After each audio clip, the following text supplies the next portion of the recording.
Okay, welcome. Welcome to our first La Hora of 2023. Thank you so much for being here. In case this is your first event of the Deed Lab, my name is Cynthia Lawson Jaramillo. I'm the director of the Parsons Deed Research Lab, and I'm joined here by Valentina Palacios Velásquez, who is a research fellow in the Deed Lab.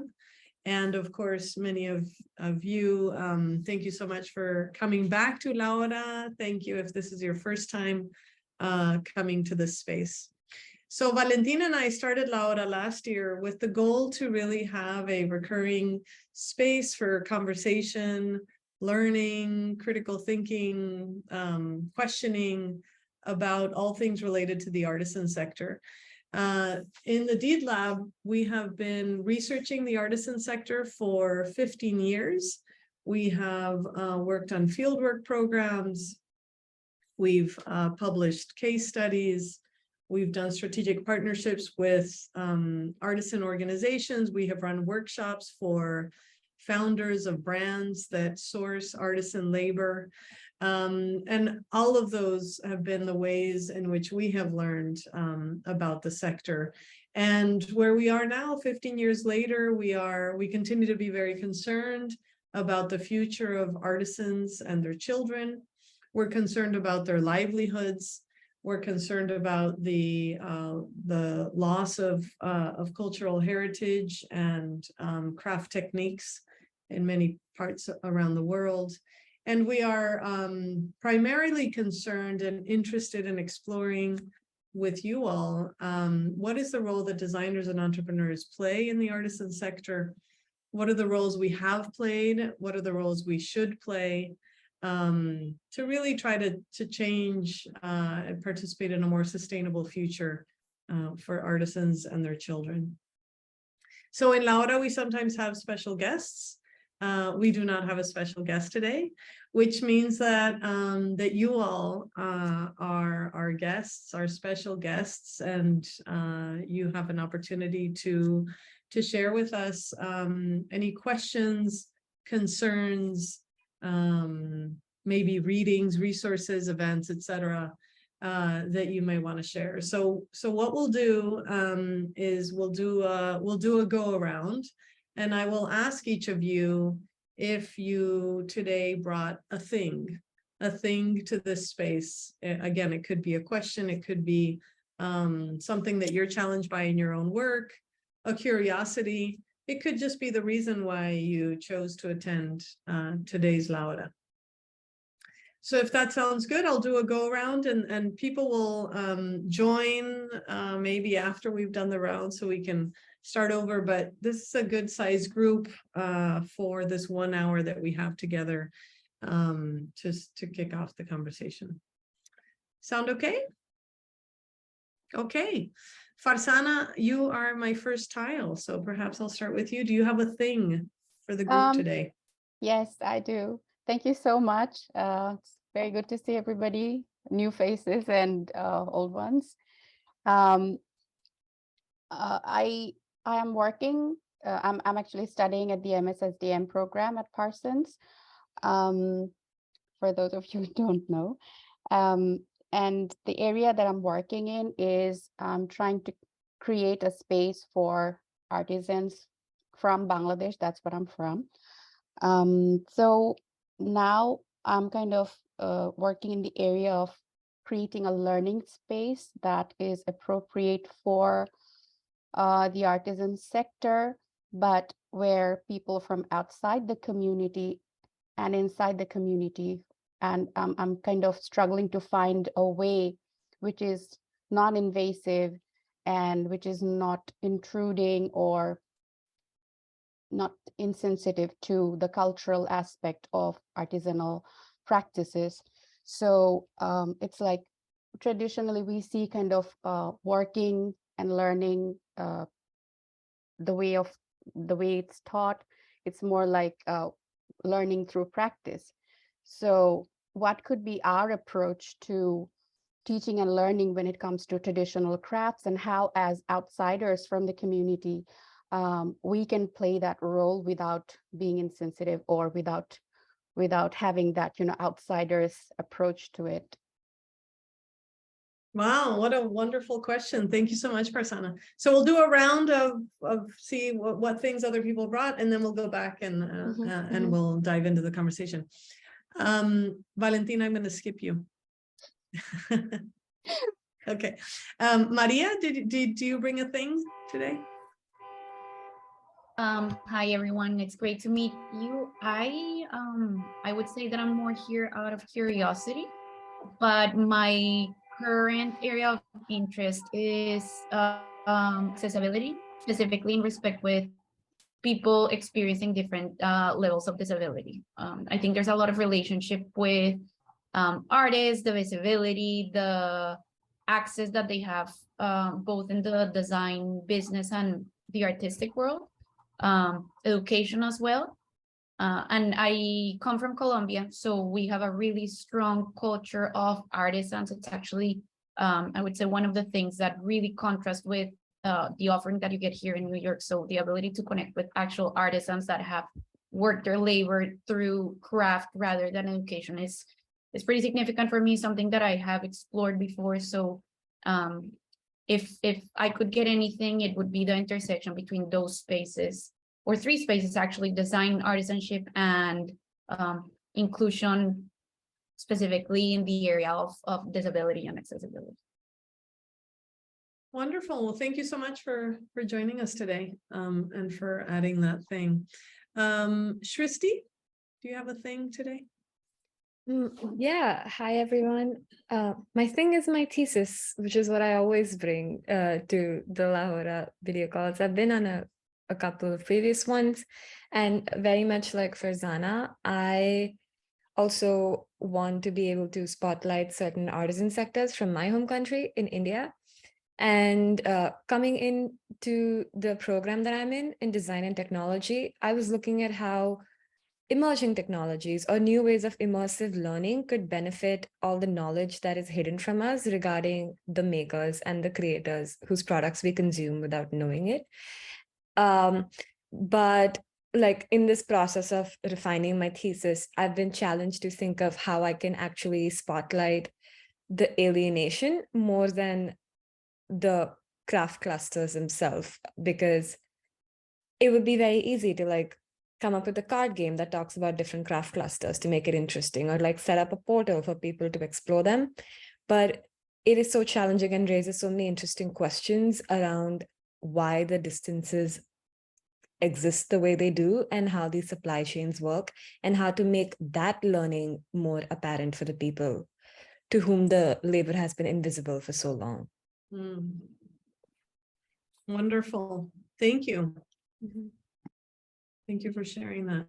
Nora, do you have a thing, a particular question or project you want us to discuss? Not really a particular question. I think I'm also here out of curiosity and seeing how this is. But if I could say something that's in my mind, it's I'm trying to get my SDM program into mental health. So I'm starting to dig into psychedelic therapy and how, with the lack of human resources in communities to bring services of mental health to people, maybe community solutions such as psychedelics, which are more like part of the indigenous community people can be merged, how we can bring those solutions and study about those solutions without making a negative impact in the indigenous communities, and taking them also in consideration, or also their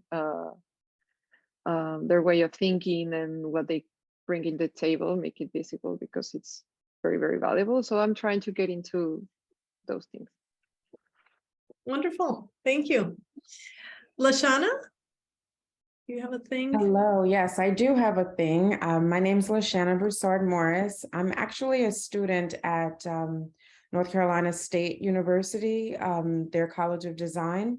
I'm a doctoral student, and my research is around very much what Shristi and Nora mentioned, indigenous artisans. My background is in, I have a background in finance as well as design. So I'm interested in learning more about the indigenous artisans' access to the global markets. I'm a former stockbroker.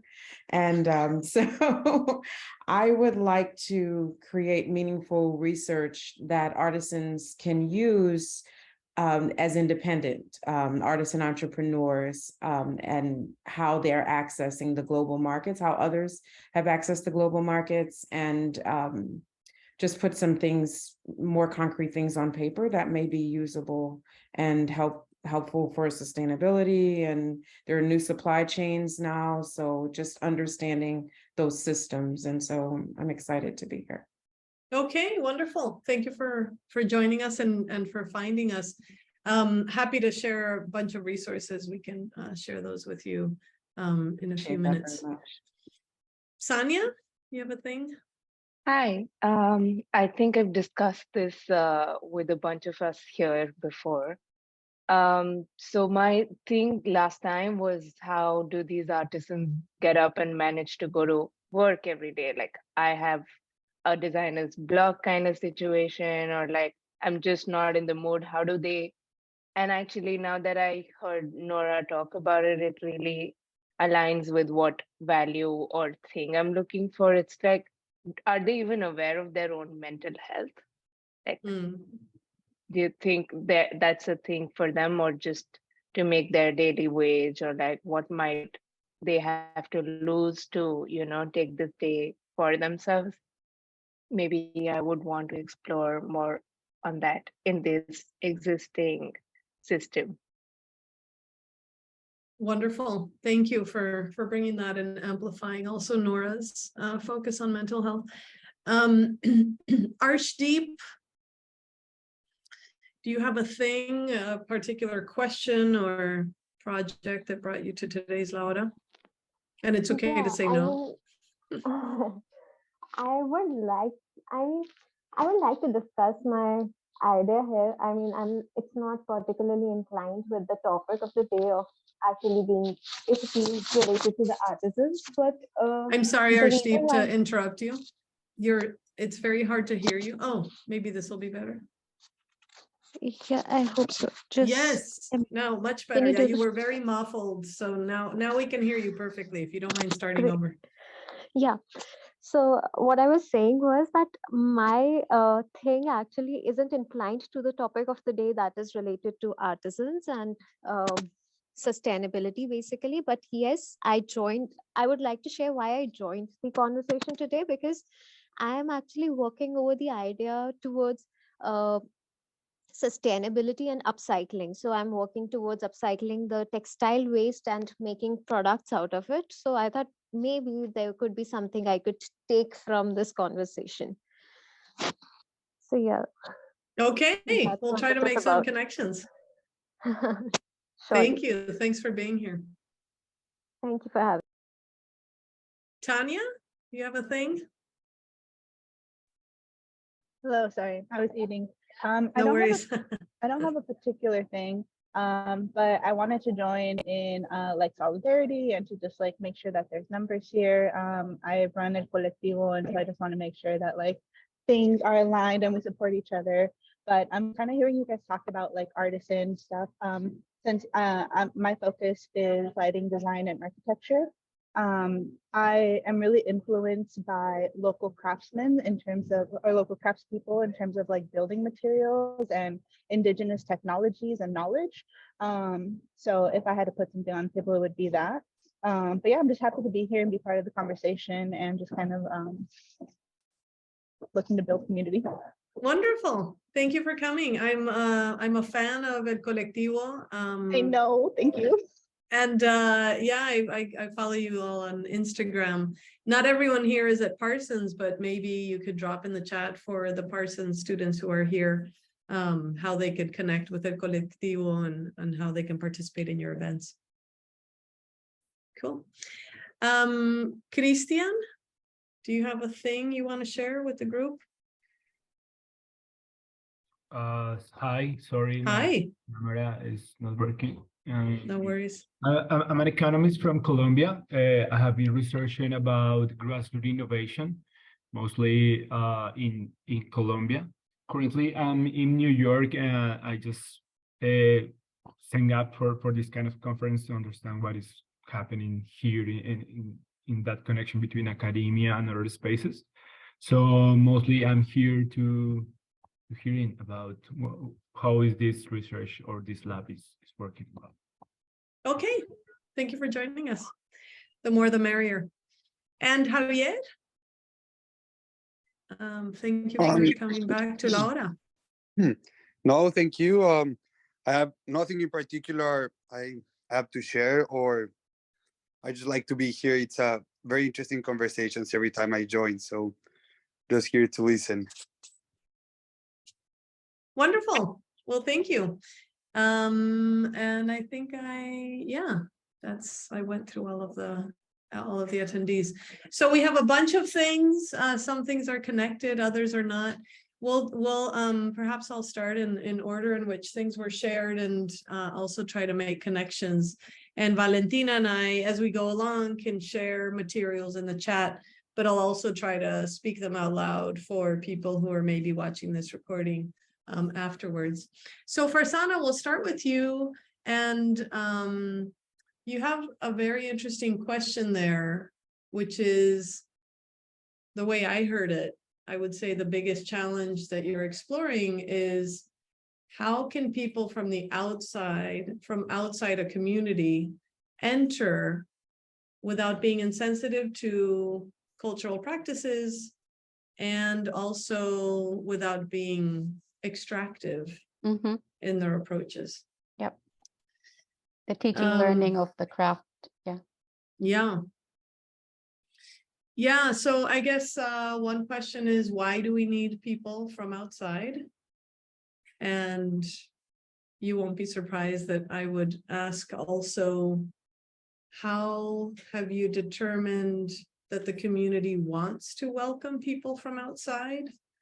And how have they been meaningfully participating in choosing who the people from outside are? So in our experience, in our field work in the Deed Lab, we have always been the people from outside. We have never had Indigenous people on the Deed Lab team. So we have always been outsiders. The way that we have been introduced to a community has been instrumental in the work that we've been able to do. So for example, in San Antonio, Aguascalientes, Guatemala, we were introduced and invited by the governor's office. And when we arrived, we sensed and experienced such a resistance, because we were essentially representatives of a government that were not fulfilling the promises they had made in their campaigns. And so we were there as allies of a government that was saying it was going to help communities, but in fact had not done much to show for that. And it took us many days of trying to do workshops and conversations and engage in participatory methods to really get to the bottom of, okay, well, here's who invited us, here's how they are perceived by the community, and therefore that was a big block to our work.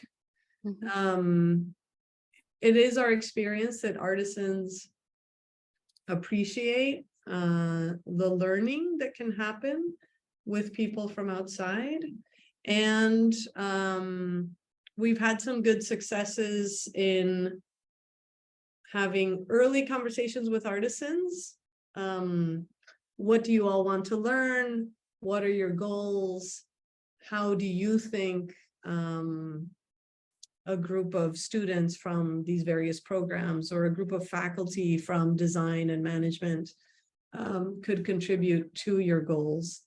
And that has been a very important step to have take place before the arrival of external people. So curious to know if you've engaged already at that level with artisans directly. my experience of the engagement has been somewhat different because maybe the group of artisans that I have approached is they are not necessarily from an indigenous community, mostly from Bangladesh. So they are mostly like practitioners of folk arts and crafts, or people who have been trained to be artisans in a specific kind of craft, maybe through their family or community engagement kind of in a way, or they have been trained by maybe NGOs or government to be participating in like income generation project or something. So the communities that come from that kind of a background has a somewhat, I felt, maybe a different approach towards teaching and learning of craft. And the way they approach craft is probably also different than indigenous communities or traditional communities of craft practitioners. So in this during the winter holidays, I went and interviewed a couple of artisans who are also entrepreneurs in Nokshikantha traditional embroidery craft from Bengal.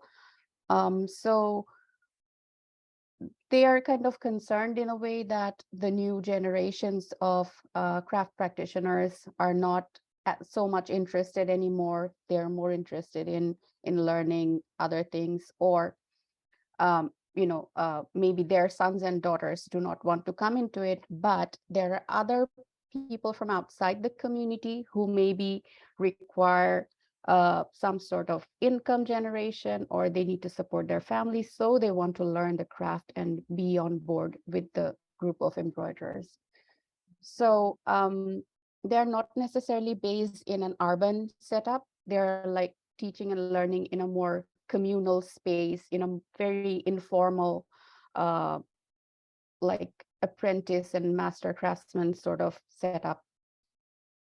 So my question was that, in this kind of setup, is there a way to sort of formalize it, or maybe to have some sort of a framework so that it can be taught in different scenarios? Because this is a small group from a small district, but similar projects or similar kind of set of requirements are all over there within Bangladesh maybe.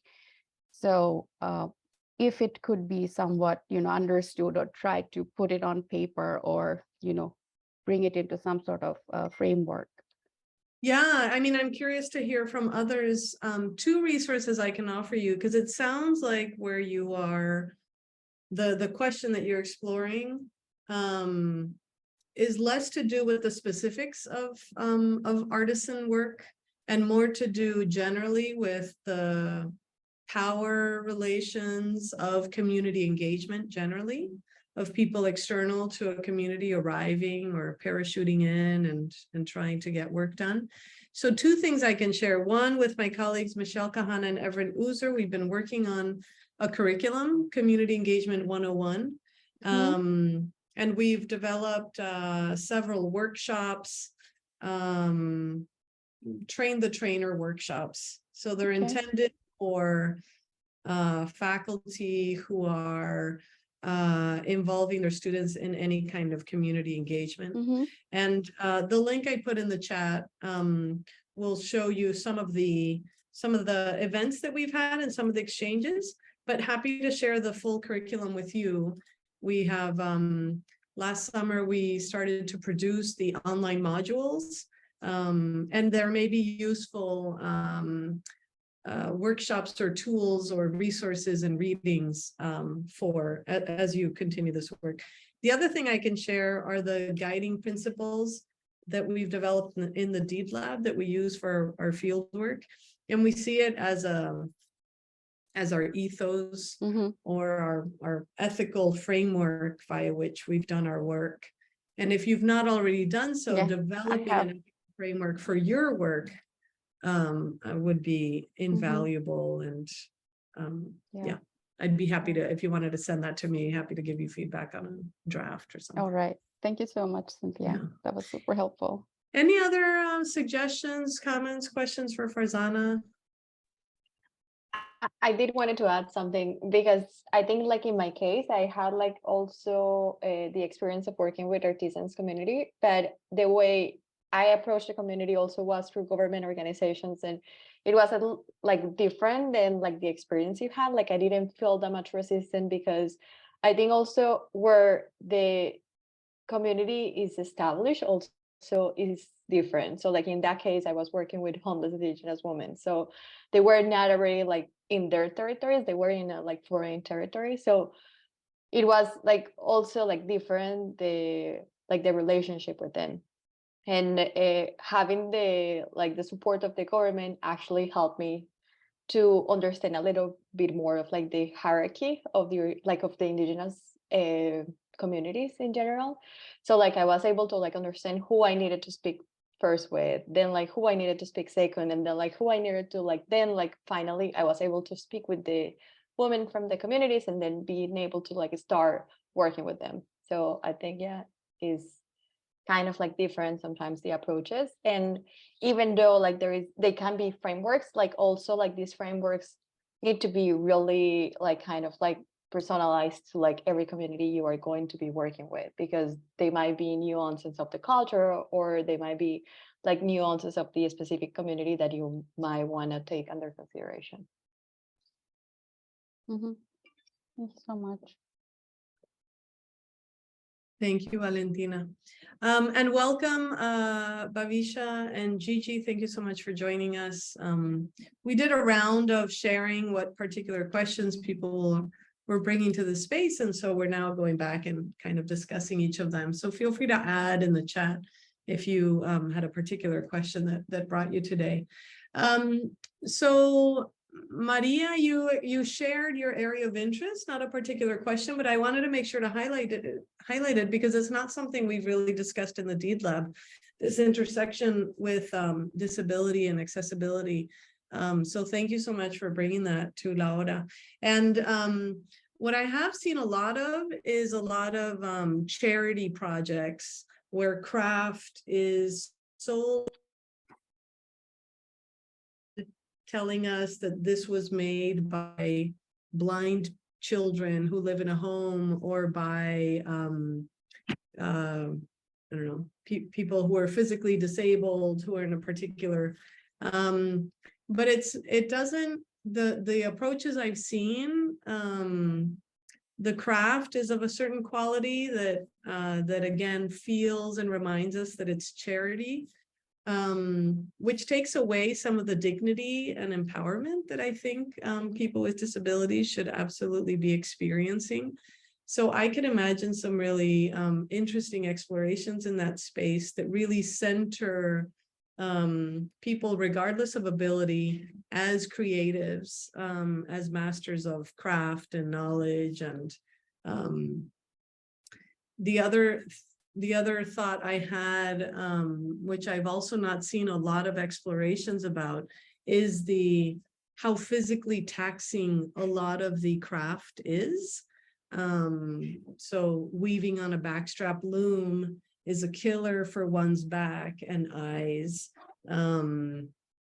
Embroidering, who is able to continue to do that? We see kind of a need for children to start to participate in some skills as the elders lose the abilities to see or even to work in very fine ways, which of course is a problem there with child labor. But yeah, have you had a particular experience around this topic, Maria, or is it something that is just now emerging for you? I think that this is something that I've been interested for a while, but it's particularly close to me because I am in an interabled home. So this is a topic that's close to home. This is something that it's part of my daily conversation. And it has brought a lot of questions on how can we increase participation for people in or experiencing disability, and how can we make it in a way, as you mentioned, Cynthia, on a way that actually creates inclusion rather than increasing the exclusion of these people. Some of the type of programs like the one that you mentioned actually feel less inclusive because the focus is really on the fact that people experiencing disability are the ones behind this work, which of course it's something that should be recognized, but when you differentiate and when you separate these people from the pack, then the ability to see their work and judge it in a neutral way, it gets a little bit blurry. And going back to your question about access and the fairness of the people that participate in these programs, it really comes back to depending on how they want to frame their work and being artisan and being artist. Well, this is something that multiple communities share. So what would be the right way to engage with people? Prasanna, particularly on the question that you mentioned, I was wondering, and this is one of the questions that I have both for artisans and people in more like work-oriented settings for potential research, is what is the right way to approach people experiencing disability, and what is the right way to give them a voice based on their particular life experience or segment? Because we can't really, in the same way that we can bulk cultures or even particular crafts into just an umbrella concept, well, you can really do that with people experiencing disability, even though there are different traits that may apply to all of them. But one of the main questions that I've had is how to engage respectfully, so the bias that we have towards those subjects is not like altering the engagement and the research itself, and giving them a voice of participation as to what they want to do about their craft, rather than, you know, imposing someone with a vision that you like predefined before actually being able to engage with certain groups. Yes, excellent. And we believe very strongly in that, in what do you want to do with your craft. And one of the warnings that I share, especially with students in design programs, is that we need to be prepared for the artisans to say, I actually don't want to continue working on my craft. I want to find an easier job or a higher paying job or a job with benefits. And it's particularly challenging for students in design programs, because we come to design programs with the desire to make and with kind of these dreams of being able to practice and connect culture and history and background and heritage. And so we're less open sometimes to that possibility. And instead we insist that we should be able to find some craft group that wants to continue working on their craft. So yeah, and I think you're steps ahead, Maria, the fact that you're in an interabled home, in terms of the sensibility. But yeah, look forward to hearing more about your future explorations as you engage in them. Thank you. Yeah. Shristi, should we talk about your thesis? I'm excited that you seem to be landing in an interesting question, which is the visualization of the people who made our products. Mm-hmm. And I wonder if you have thought about, it seems to be, is this really about artisans? Or is it more broadly about labor and the campaigns, for example, of the organization Fashion Revolution, where they encourage us one day in the year to know who made everything that we're wearing? So is it more of a who made it campaign, or how is it centered around artisans? What were you thinking there in terms of how the technology can bridge that conversation between the consumer and the maker? Yeah, I think I'm slowly shifting from the former to the latter with where I am. All of these inquiries that I'm doing started because when I wanted to research and find out more about certain craft clusters, I was coming across these archaic websites that were supposed to be the database for all of these really rich arts and crafts. But, you know, there were parts of it that weren't loading, they were crashing, and I couldn't really get to the information. And I actually had more success using Google Arts and Culture, which is where they've managed to really invigorate the way you consume knowledge about certain crafts. And that was a turning point for me in the way that, okay, these supply chains, right? The question of who made what we're consuming, it's such a big question. And with the skill set that I have, I was trying to place myself here, not in a way to really take someone else's platform away from them. And as a designer, and like you've mentioned just now, there's always this thing about how we want to solve problems or like get to something, and to try to be sensitive of not steering towards that intention. I felt like I could come up with visualizations, and that's how it began, like alternate, interesting, fascinating visualizations. So at least there was some visibility, which was lacking when I wanted to find out about these clusters. But with further research and with like greater knowledge of just how complicated these brand artisan interactions are, or even how artisans haven't been able to become brands of their own, and why these structures exist the way they do, and the interplay of it is such a rich context that I think that I can do more in this area than just trying to make it a situated learning experience, which is what it was for me to begin with. So yeah, and I wanted to be more interactive at this point, to kind of connect the creator with the consumer. And I was thinking of this language built around hands, because I'd done a project where we went around certain craft clusters in toy making and scroll painting and block printing across India. And we managed to capture some very interesting hand poses that are very signature of these crafts. And I think that using that, the hands as a site of knowledge, was this like point where the thought becomes a thing, could be something that I stick with and work with to create a language and a vocabulary around this that is interactive and really closes the gap while making them aware of the gap that exists. So a lot of thoughts in a lot of different directions. And I hope that I'm going to diverge now, but I'll converge eventually as I move forward. Thank you for sharing all of that. Curious to hear if others have any reactions or feedback to Srishti or questions. Sanya? Yeah, I think my initial reaction to all of the great ideas that you had, Srishti, is just, have you ever thought, like, does it cross your mind, how will this benefit the community? Mm-hmm. Like, do you know, like, for sitting from the outside, as Cynthia was mentioning earlier, do we even know that these people, these artisan communities need that form of recognition? Or like, what is going to be the trickle down effect?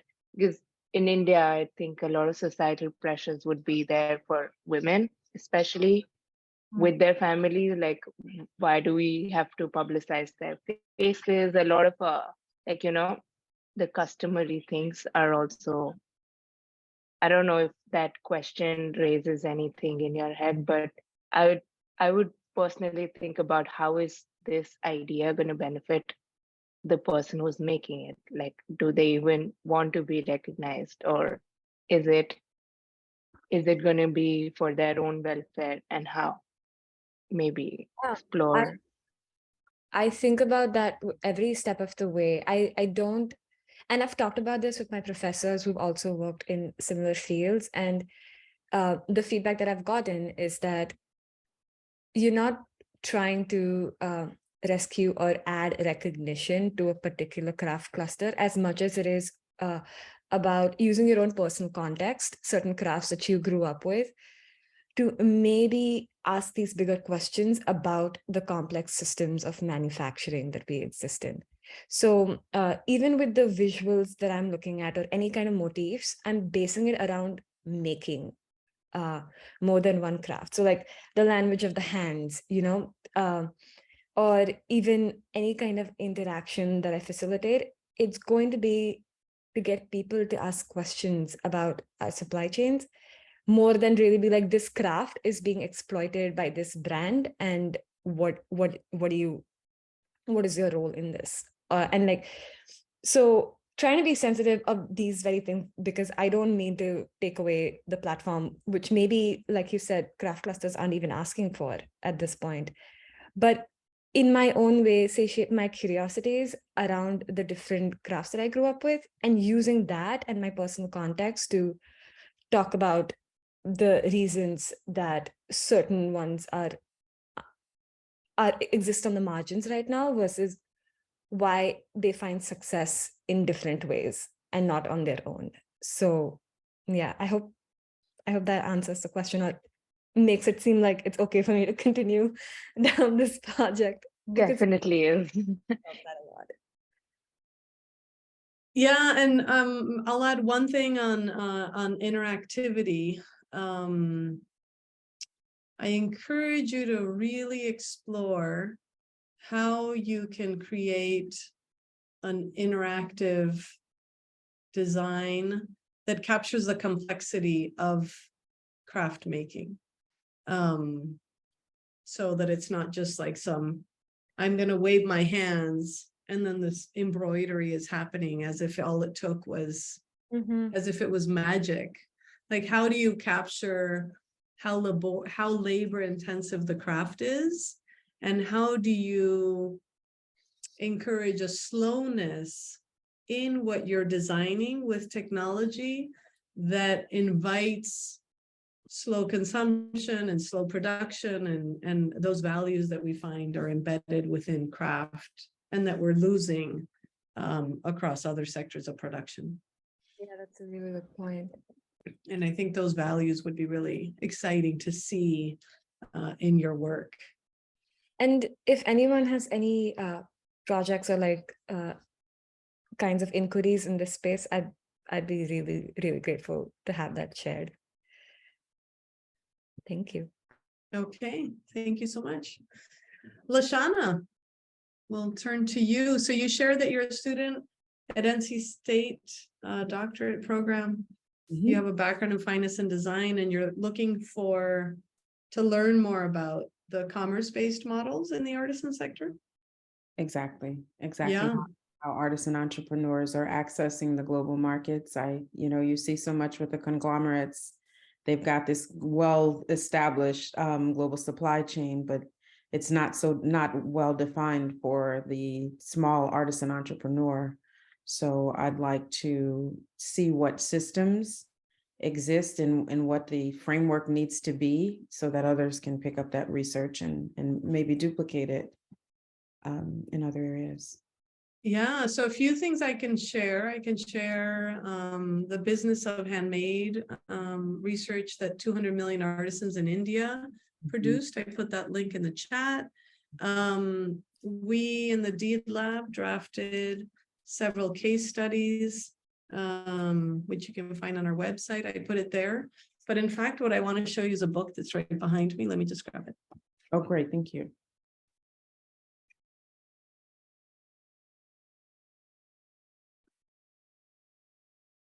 Because the writing from anthropologists has been really what has made me a radical believer that there are no commerce-based solutions to the problems of the artisan sector. So this is a book, Artisans and Advocacy in the Global Market. Oh, wow. It's written by anthropologists. And in this book, I've learned that commercial solutions not only have they not benefited artisans, but they have caused more impoverishment and a greater loss of cultural traditions.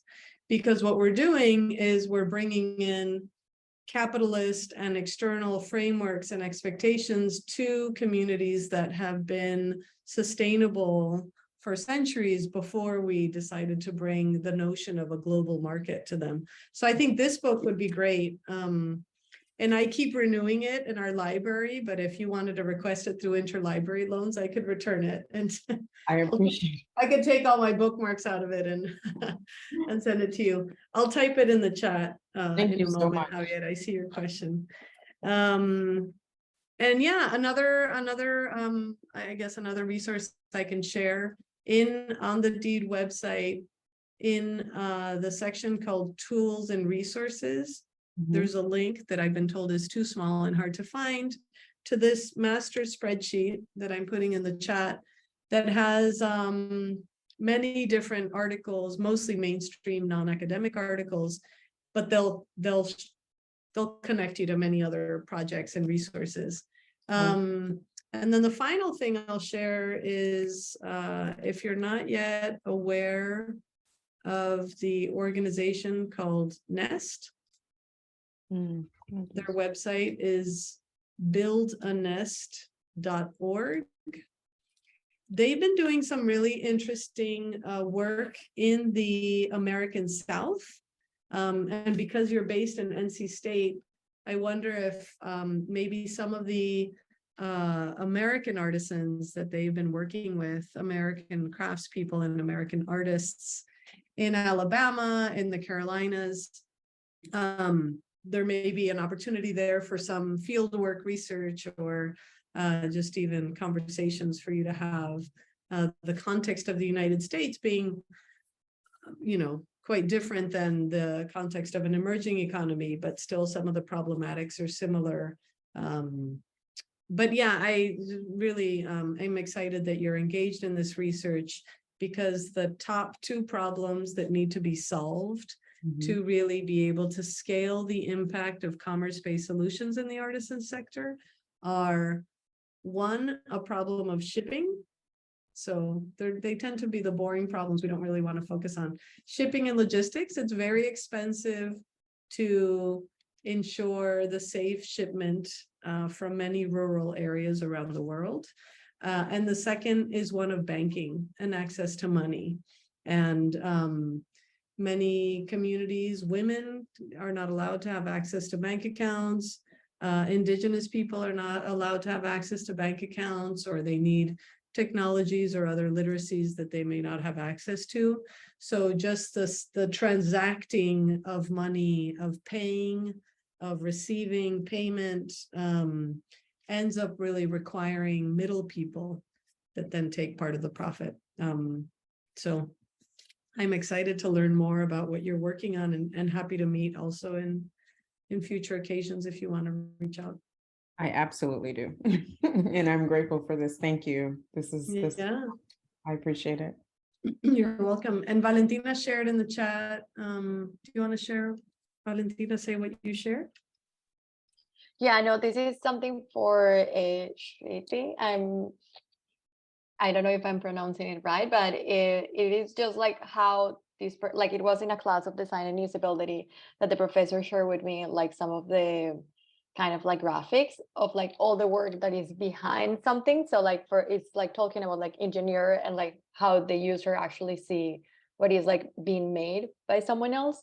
And then like also like the design, like the designer on one side, and in the other side the user. But it can be kind of a good analogy of like how much work goes involved into like making an artisan product and what the consumer actually see. And like you can also like put it over time, like if you do a graphic where you see like the time versus like the machine time, and do kind of the analogies. And I thought like those graphics can be a good way for you.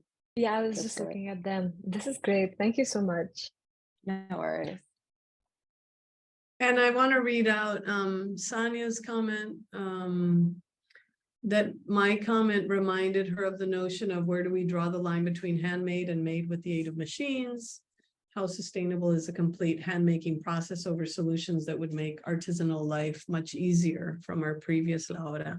And perhaps it's a good segue, Sonia, into the question you brought today about mental health and artisan work. How do artisans get up and go to work every day? What happens if they don't go to work? Can they take a mental health day? And, it really goes back to this idea of an understanding of the artisan sector as a gig economy. If you don't work, you don't make money. If you want time off, then you don't make money. You know, it's the reality of freelancers and many supposedly innovative solutions, car sharing and food delivery services and all these kinds of platforms that we now are highly dependent on, but that promote very unstable jobs and jobs without benefits. But yeah, Sonia, you asked, you know, how do artisans get up and go to work every day? I think it's I think it's such an important and complicated question. And I put it back to everyone who's here. How might we shift the ways that we consume and participate in society so that we're modeling more sustainable ways forward, not only for ourselves, but for all the labor we depend on? How might we as designers and entrepreneurs come up with ideas and projects that don't rely on a contingent labor force?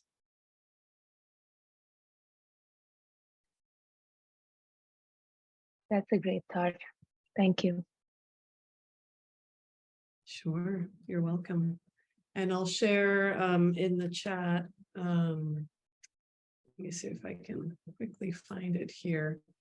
An article that I co-authored with an economist. You all, if you've attended prior laudas, you would have seen it. Here it is, full text available. So it's on ResearchGate. It's called Artisans and Designers Seeking Fairness Within Capitalism and the Gig Economy. And it analyzes the artisan sector through the lens of the gig economy and questions the evolution from a historical perspective from the Industrial Revolution until today. Are we better off? Are we not better off? Who's better off?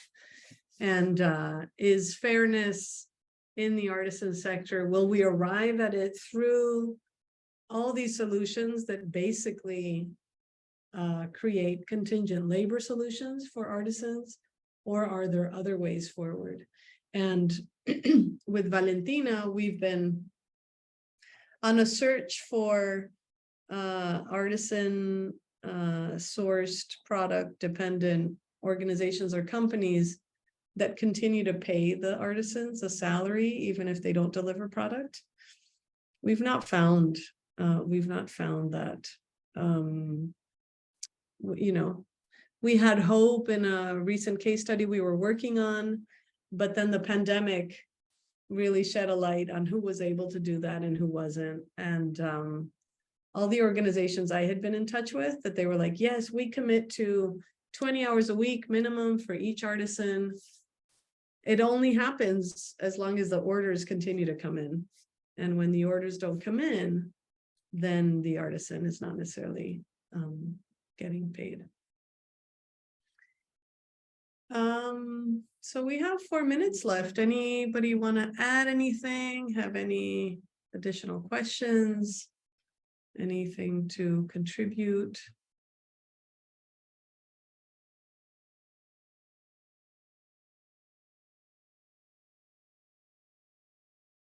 Well, I invite you all, if you're in New York City, to join me on campus next Tuesday night. There's a lecture by Alfredo Gutierrez. Mm-hmm. And I'm now realizing that we have the date wrong on that. Oh no, it's correct. Tuesday, February 7th. Perfect. So Alfredo Gutierrez has been really, has transformed my thinking, my approach, and certainly in the Deed Lab, we refer to him quite a bit because he suggests that we do away with the term non-designers and that we instead acknowledge that one, in many languages, the word designer doesn't even exist, and that perhaps designers exist as under other names. And you all in prior horas have heard us talk about an interest in celebrating and therefore compensating artisans as designers. And if we did away with the distinction between designer and non-designer, where would that leave the creative practitioner that we currently call artisan? And could we celebrate them as designers with other names? So join me next week. I'll be there. I'm the host of the event and would be delighted to share that space with you all. And if not, we look forward to seeing you at future Lauras. The one in March, I have to change the date. So instead of March 1st, it'll be on March 8th. And our guest, Luca Alessandrini, with whom we'll be talking about the term and framing of artisan in other contexts, in his case, in Milan, in Italy. That will be the focus of that conversation. So hope to see you there. Thank you for joining us today. And we'll stop the recording and can stay behind if anybody wants to chat informally. Thank you.